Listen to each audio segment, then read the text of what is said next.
হরে কৃষ্ণ সুপ্রিয় ভক্তবৃন্দ, তো আপনারা দেখতে পাচ্ছেন আমি এখন যেখানে আছি এটা হলো শ্রীধাম মায়াপুর গঙ্গা মাতা মন্দির। তাটা ইস্কন থেকে ম্যাক্সিমাম 200 মিটার দূর। এই যে এই সাইডে দেখতে পাচ্ছেন, এখানে যে ইস্কন মন্দিরকে দেখা যাচ্ছে। আর এই যে গঙ্গা মাতা মন্দিরটা আপনারা দর্শন করতে পারছেন। এখানে আপনারা চাইলে বিবাহ, যে কোনো অনুষ্ঠান মানে শ্রাদ্ধ শান্তি অন্নপ্রাশন সমস্ত কিছু এখানে আপনারা করতে পারবেন। এখানে যে এইটা দেখতে পাচ্ছ, এখানে যে গঙ্গা মাতা তার মূর্তি এখানে রাখা আছে। এখানে সমস্ত বিবাহ, অন্নপ্রাশন, শ্রাদ্ধ সমস্ত অনুষ্ঠান এখানে হয়। তার এইদিকে আছে যে গঙ্গার ঘাট, এখানে আপনারা আসলে এখানে গঙ্গায় স্নান করতে পারবেন।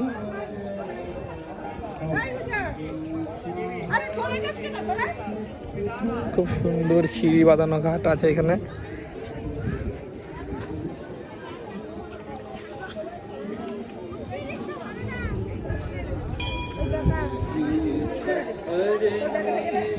শ্রীধাম মায়াপুর গঙ্গার পাড়ে খুব সুন্দর একটা পরিবেশে এই মন্দিরটা তৈরি হয়েছে।